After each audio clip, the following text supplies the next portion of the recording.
ప్రశ్నించడం తప్పులేదు. ఆధారాలు ఉంటే ఎవరినైనా ప్రశ్నించొచ్చు. ఆరోపణల్లా కాకుండా ఆధారాలు చూపించొచ్చు. అయితే యూట్యూబర్ అన్వేష్ నిరాధారంగా పోలీసు ఉన్నతాధికారులపైనే నిందలు వేస్తున్నారంటూ కేసు నమోదైంది. ఆ కేసుకు సంబంధించిన ఎఫ్ఐఆర్ కూడా రిలీజ్ చేశారు పోలీసులు. నా అన్వేషణ యూట్యూబర్ అన్వేష్ పై సైబరాబాద్ సైబర్ క్రైమ్ పోలీస్ స్టేషన్లో కేసు నమోదైంది. బెట్టింగ్ యాప్లు ప్రమోట్ చేస్తున్న వారిపై ఇటీవల వరుస వీడియోలు చేస్తున్నాడు అన్వేష్.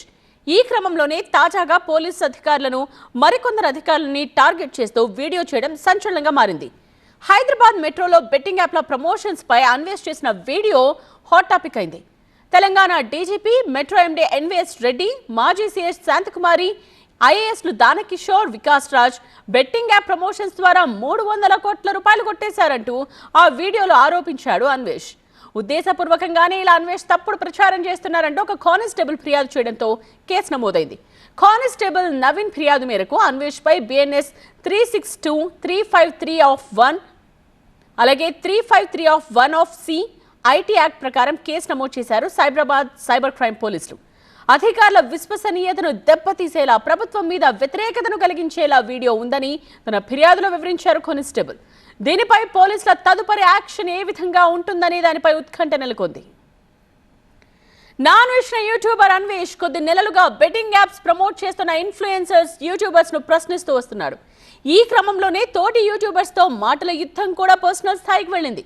మొత్తానికి వ్యవహారంలో యాప్స్ ప్రమోట్ చేసిన వారిపై తెలంగాణ పోలీసులు కేసులు నమోదు చేశారు. అయితే ఇప్పుడు అన్వేష్ ఏకంగా తెలంగాణ డీజీపీతో పాటు మరికొందరిపైన తీవ్రమైన ఆరోపణలు చేయడం చర్చనీయాంశంగా మారింది. పోలీసు ఉన్నతాధికారులపై నిరాధార ఆరోపణలు చేశారంటూ అన్వేష్ పై కేసు నమోదవడంతో ఇప్పుడు అతని తీరుపై సోషల్ మీడియాలో తీవ్ర విమర్శలు వస్తూ ఉన్నాయి. బెట్టింగ్ యాప్స్ ప్రమోట్ చేయడం తప్పు అంటున్న అన్వేష్ తాను చేసిన చాలా వీడియోల్లో వ్యభిచారంపై మాట్లాడటం ఏంటని ప్రశ్నిస్తున్నారు.